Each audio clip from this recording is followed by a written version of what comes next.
Section 1. Hello, Pembroke Cycling Holidays. Bob speaking. Oh, hello.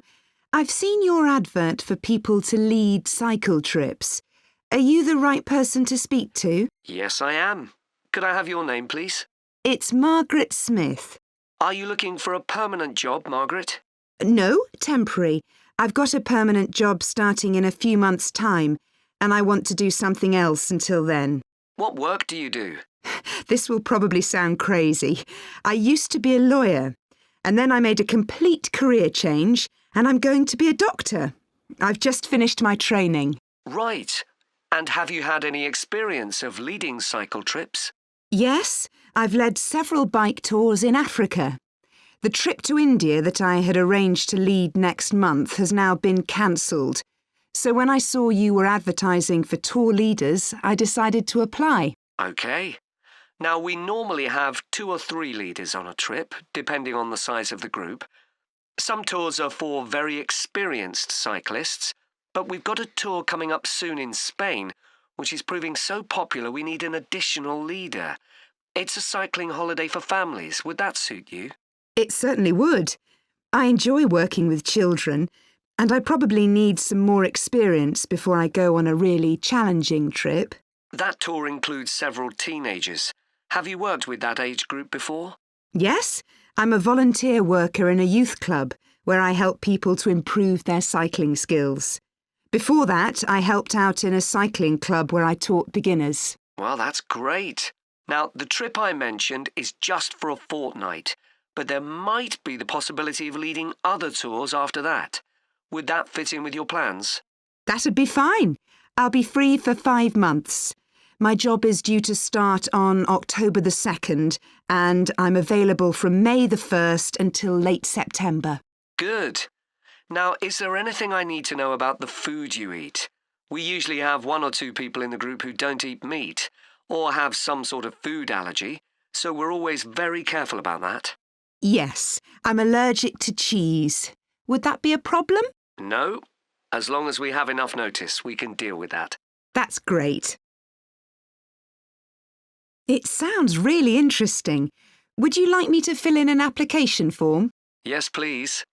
Where should I post it to? Could you send it to 27 Arbuthnot Place, Arbuthnot Place, Dumfries. And what's the postcode, please? DG7 4PH. Was that P Papa or B Bravo? P Papa. Got that. If you could return the application form by Friday this week, we can interview you on Tuesday next week. Say 2:30? Would that be possible for you? Yes, it's fine. You're quite a long way from where I live, so I'll drive over on Monday. Should I bring anything to the interview? We'll have your application form, of course, but we'll need to see any certificates you've got that are relevant in cycling, first aid or whatever. OK. And at the interview, we'd like to find out about your experience of being a tour guide. So, could you prepare a 10-minute talk about that, please? You don't need slides or any complicated equipment, just some notes. Right. I'll start thinking about that straight away. Good.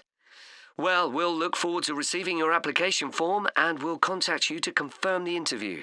Thanks very much. Thank you, Margaret. Goodbye. Bye. Section 2. Welcome to this podcast about the sheep market, which is one of the oldest parts of the city.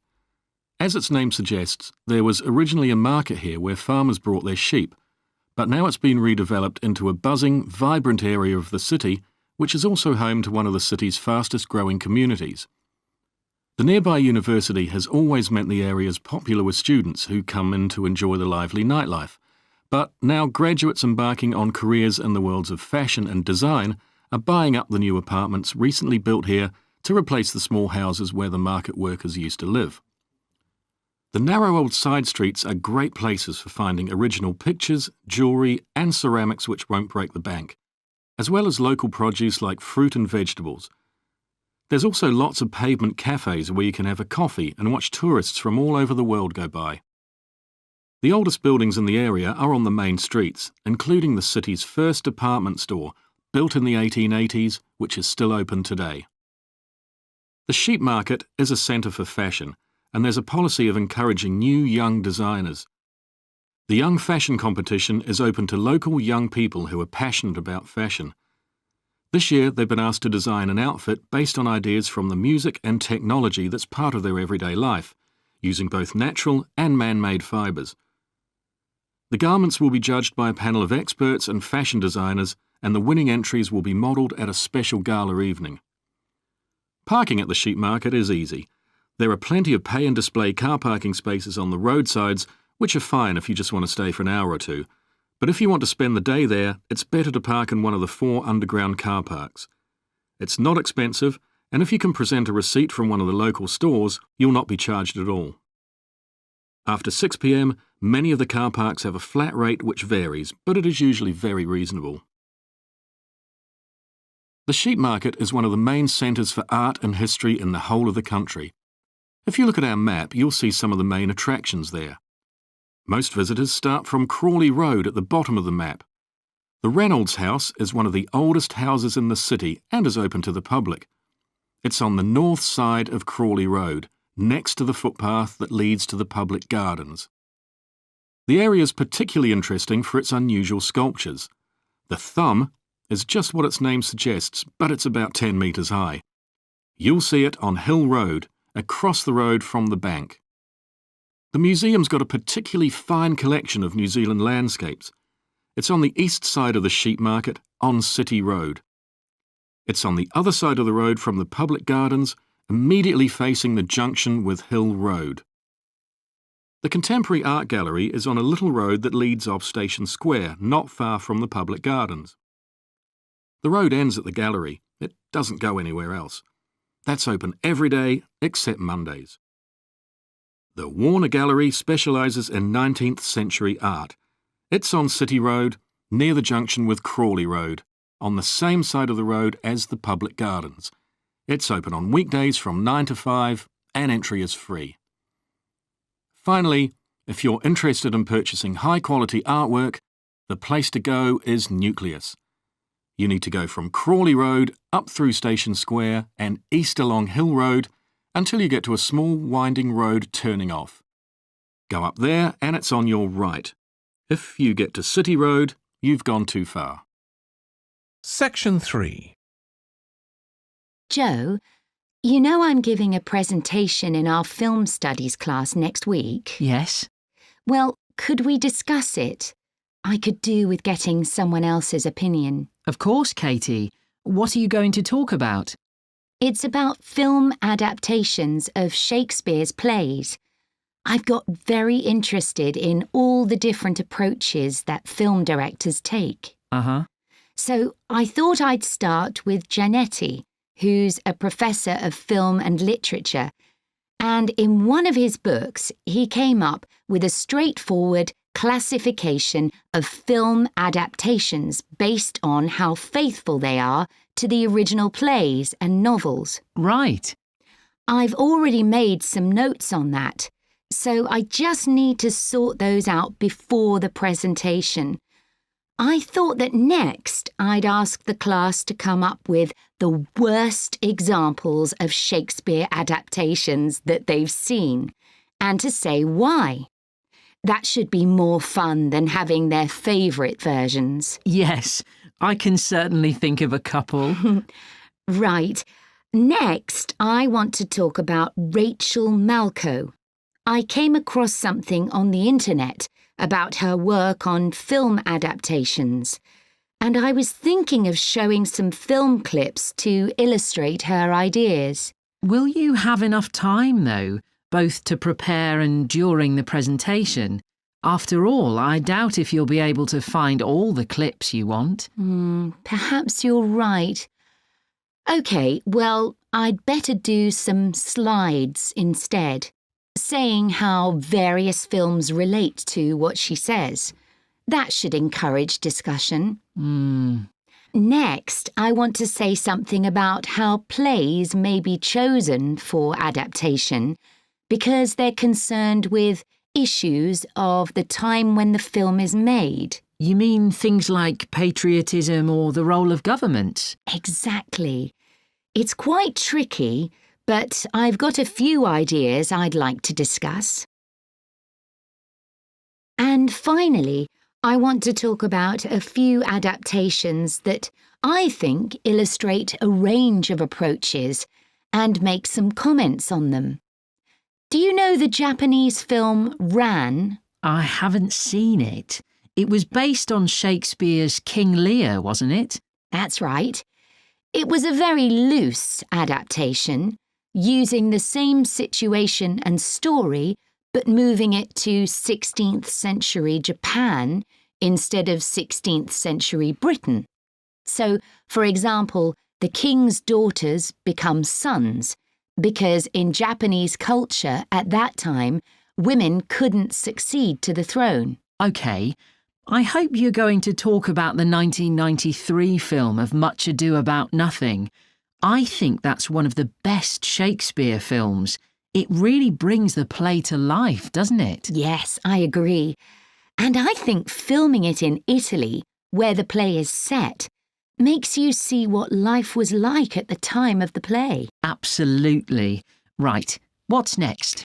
Next, I thought Romeo and Juliet, the 1996 film, which moves the action into the present day. Yes, it worked really well, I thought, changing the two feuding families in the original to two competing business empires, even though they're speaking in the English of the original play. You'd expect it would sound really bizarre, but I found I soon got used to it. Me too. Then I thought I'd include a real Hollywood film, one that's intended to appeal to a mass commercial audience. There must be quite a number of those. Yes, but I've picked the 1996 film of Hamlet. It included every line of the text, but it's more like a typical action hero movie. There are loads of special effects, but no unifying interpretation of the play. All show and no substance. Exactly. Then there's Prospero's books, based on The Tempest. That was really innovative from a stylistic point of view. Didn't it include dance and singing and animation as well as live actors? Yes, it did. I also want to mention Looking for Richard. Did you ever see it? No, but I've read about it. It was a blend of a documentary with a few scenes from Richard III, wasn't it? That's right. It's more a way of looking into how people nowadays connect with the playwright. The play is really just the starting point. And that'll be where I finish. Well, it sounds as though it'll be very interesting. Section 4. This lecture will be about the science of acoustics, the study of sound, in relation to urban environments such as cities. As an acoustic engineer myself, I think this is an area where we're likely to see great changes. In the past, researching urban soundscapes was simple. We measured levels of sound in decibels, so I used to take my sound meter and I measured the noise somewhere. And then I might ask a sample of people to say at what level the sound became annoying. With data like this, acoustic engineers have been able to build up what we call noise maps, maps of the sound environment. But actually, these aren't a lot of use. What they do show is that the highest noise levels are generally on roads. Well, that's not really very surprising. But there's quite a lot going on that these maps don't show, because they can't capture the complex way that sound varies over time. So they ignore important issues such as the noise someone might hear from the open windows or gardens of their neighbours. And this sort of noise can be quite significant in summer. We don't have any databases on this sort of information. As well as that, these records of sound levels take no account of the fact that people vary in their perceptions of noise. So someone like me with years of working in acoustics might be very different from you in that regard. But anyway, even though these noise maps are fairly crude, they've been useful in providing information and raising awareness that noise matters. We need to deal with it, and so it's a political matter. And that's important. We need rules and regulations because noise can cause all sorts of problems. Those of you who are city dwellers know that things go on 24 hours a day, so city dwellers often suffer from interrupted sleep. It's also known that noise can lead to a rise in levels of stress due to physical changes in the body affecting the composition of the blood. And there are other problems as well. For instance, if school children don't have a quiet place to study, their work will suffer. Now, one problem with decibel measurement is that it doesn't differentiate between different types of noise. Some types of sounds that most people would probably think of as nice and relaxing might well score quite highly in decibel levels. Think of the sound made by a fountain in a town square, for example. That's not necessarily something that we'd want to control or reduce. So maybe researchers should consider these sorts of sounds in urban design. This is going to be tricky, because just measuring decibel levels isn't going to help us here. Instead, many researchers are using social science techniques, studying people's emotional response to sound by using questionnaires and so on. So what exactly do people want to hear in an urban environment? Some recent interdisciplinary research has come out with results that at first sight seem contradictory. A city needs to have a sense of activity, so it needs to be lively, with sounds like the clack of high heels on a pavement or the hiss of a coffee machine. But these mustn't be too intrusive, because at the same time we need to be able to relax. One of the major problems in achieving this will be getting architects and town planners to use the research. Apart from studying the basics of acoustics, these people receive very little training in this area. But in fact, they should be regarding sound as an opportunity to add to the experience of urban living, whereas at present they tend to see it as something to be avoided or reduced as far as possible, or something that's just a job for engineers, like the street drainage system. What's needed is for noise in cities to be regarded as an aesthetic quality, as something that has the qualities of an art form. If we acknowledge this, then we urgently need to know what governs it and how designers can work with it. We need to develop a complex understanding of many factors. What is the relationship between sound and culture? What can we learn from disciplines such as psychology about the way that sound interacts with human development and social relationships, and the way that sound affects our thoughts and feelings?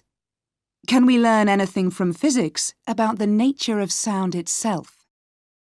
Today's powerful technologies can also help us. To show us their ideas and help us to imagine the effect their buildings will have, architects and town planners already use virtual reality, but these programs are silent. In the future, such programs could use realistic sounds, meaning that soundscapes could be explored before being built. So hopefully, using the best technology we can lay our hands on, the city of the future will be a pleasure to the ears as well as the eyes.